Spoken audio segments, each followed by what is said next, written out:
Marquette team that entered the game at 11-4 in the Big East, tied for second with Creighton. And in the standings, in the race to try to get to St. John's, they're pretty much done in that idea because they lost tonight by 15. They didn't have it from the jump. A wire-to-wire win for Villanova on a night where Villanova hit 15 three-pointers. Jeff, Marquette, though, has lost 4 of their last 6 games, and they're a top 20 team. After starting 9-1 in the Big East, how concerned are you about the Golden Eagles? About as concerned as Shaka Smart was when we talked to him a few minutes ago, and he is concerned because this team is not playing like the team that we saw early in the season. They're not playing with a sense of urgency. They're not great defensively right now, which is what their MO was, right? I mean, when they play and they're active and they're tough and they're energetic, this was not that team. I don't know where that team went. And I was wrong about this group because in the preseason, I didn't rank them in the top 25. I was probably the only idiot who didn't. But over the last few weeks, they have not played like a top 25 team. I think the problems are twofold, Fanta. I think one of the biggest issues is that they are a team that relies on ball pressure and forcing turnovers to try to be able to make their defense work, right? And they do so much in transition out of it. And they don't really have the level of rim protection that you want for a team that's playing that way. And I think what kind of happens is, it is a result, instead of having a rim protector that's going to block everything in and around the basket, they kind of got to overhelp. They kind of got to get out of their defensive rotations, and that leaves them susceptible to some open threes, and that's what we saw tonight. I think the other part of it is, offensively, the concept of this team is put a bunch of shooters around Cam Jones and let Cam Jones go one-on-one, get a paint touch, and kick it out to people that are going to knock down threes. And they're shooting 32% from 3 this season. Yeah. They're 8th right now in the Big East in three-point shooting percentage, right? They're below their season average. In the Big East, they're shooting 31% from 3 in Big East play. That's not going to get it done. No, and it does feel like right now, Shaka Smart said it could be fatigue, but that's something that everybody's dealing with. But I'm getting that sense just watching Cam Jones. He was tasked with so much for this team between being a distributor, which Shaka Smart said he would be. He's got over 100 more assists than he does turnovers. That's impressive. But this was a guy who, through the first 2 months of the season, was a consensus first-team All-American, and he's off the first team now if you put it together today. Tonight, it took him 11 shots, and he had 10 points. It just feels like, Jeff, and this is what's going to be interesting about Marquette's offseason, not to say that they can't win a tournament game, not to say that they still couldn't do something in March, but it feels like that by going with just continuity and not going into the portal, and Shaka Smart has preached about how much he loves doing that, it feels like they're just missing some pieces here. Well, by not going to the portal, they had an advantage over everybody else early, and they took advantage of that, right? They jumped out, and we were all blown away by how well they played. They knew their roles. Cam Jones played like an All-American.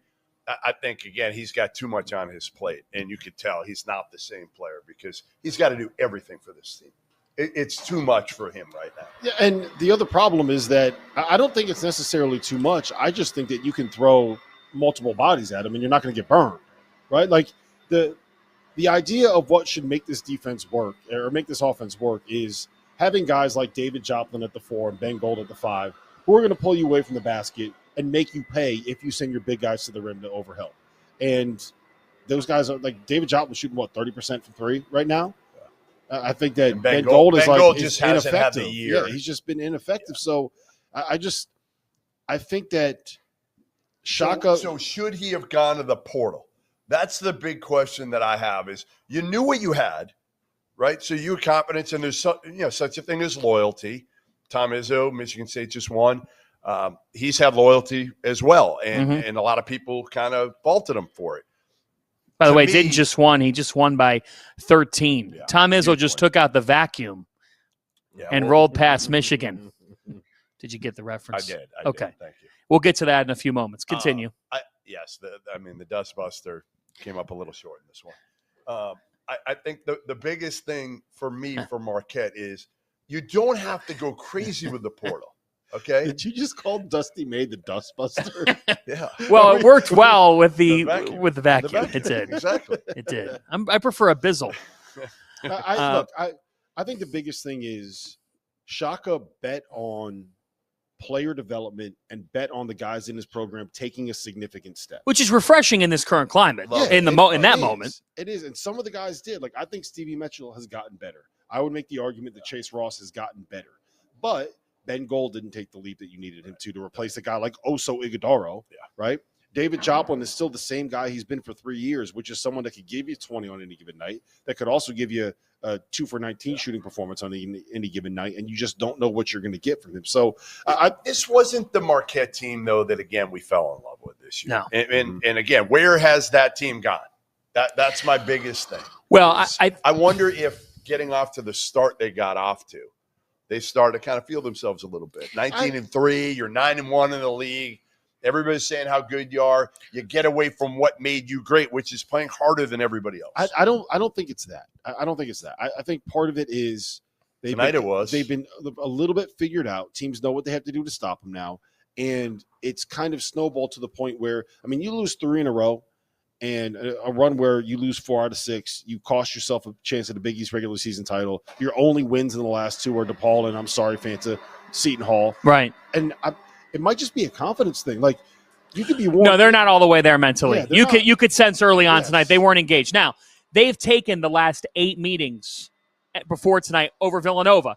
And I'm sure there's a part of you, when you're walking in here tonight, you're saying, well, we've beaten Villanova. All we've done the last couple of years is beat Villanova. They're probably checked out now. They came up short to UConn. They got blown out by Providence. I will say this about Villanova.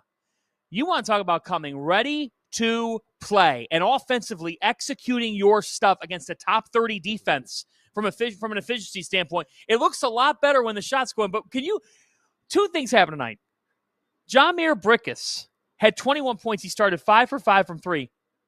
Jordan Dumont, a freshman who was in Canada and then Chattanooga and redshirted last year, he entered the game with 14 points on the entire season. Tonight he had 15. He was 4 for 7 from 3 in his college basketball career and was 4 for 4 tonight.